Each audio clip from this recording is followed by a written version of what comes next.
This module is related to globalization and competition. Actually, we need to understand how globalization is going to affect the competition, or how competition is going to lead towards more globalization. Actually, whenever we are talking about globalization, we can easily understand the overall competitive environment which is going to increase in its scope, because more competition is going to happen whenever you are allowing to integrate your economy with other rest of the economies or rest of the world economies. So in that case, you are opening your borders and variety of goods and services coming, and so the competition for the local manufacturer and producer is going to increase.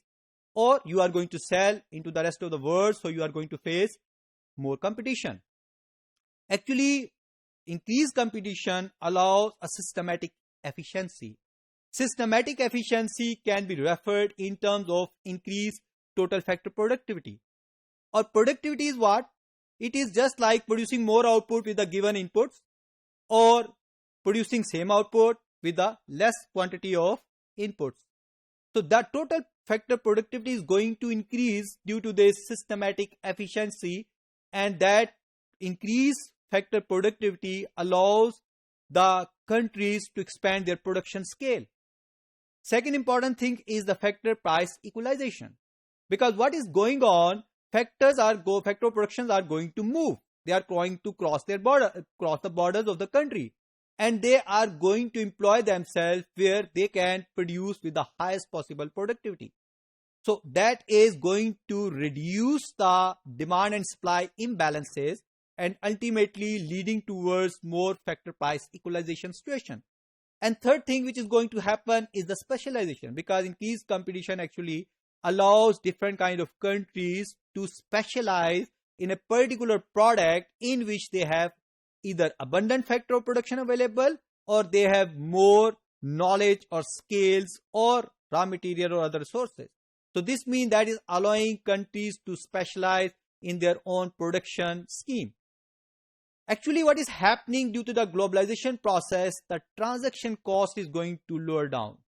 And that happens due to the technological change, because any kind of transaction cost is a function of technological change, and ultimately technological change leads towards structural change. So structural change and technological change jointly reduces the transaction cost, and that reduced transaction cost leads to increase the trading activities. And next important thing is the telecommunication and transportation cost, which is lowering down as well. And that allows economies to enjoy the economies of scale or scope in case of production process. So if we observe this diagram, actually it shows the cylindrical situation. This cylinder shows the whole economic scenario. The length of the cylinder actually showing the macroeconomic context, and the diameter of the cylinder shows the microeconomic context. And this arrow shows the globalization increasing the competition. So globalization is going to propel the competition up and up. So economy is going to grow accordingly. Microeconomic competition, it leads towards convergence of markup pricing, mean the profit margin is going to shrink or converge across markets.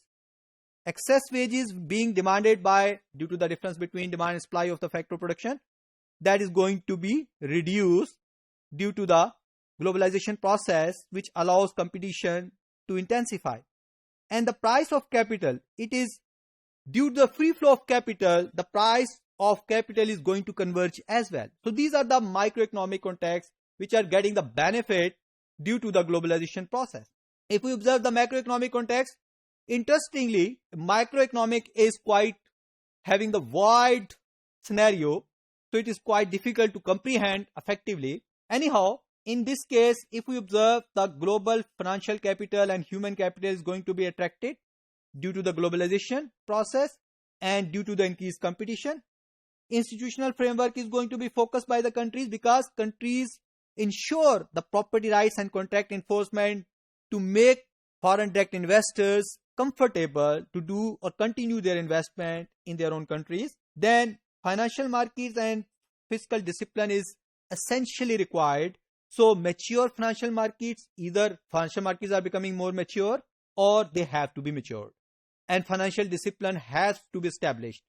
Then income distribution and demographic status is very much important, because that is those areas where countries are very much concerned. Due to the globalization process, any kind of deterioration in income distribution will cause disturbance in the whole economy. Technological and physical infrastructure is the byproduct of competition as well as globalization, and secondly, they are by itself generating more globalization and competition. Political stability and law and order, and this is very much important to held in a particular situation, because that allows the trade to expand. Impact of China factor is now coming as a extra, or you can say another contemporary macroeconomic factor, because China in terms through their products is going to affect the economies of the world as well as trading routes. Development objective regarding growth and trade are another important context, because ultimately every country needs to achieve high level of growth, and that is through high level of trade. Therefore, that context is also important under the macroeconomic competition for all the economies whenever they are going to focus on the globalization process. So it's important to understand with reference to the competitive environment.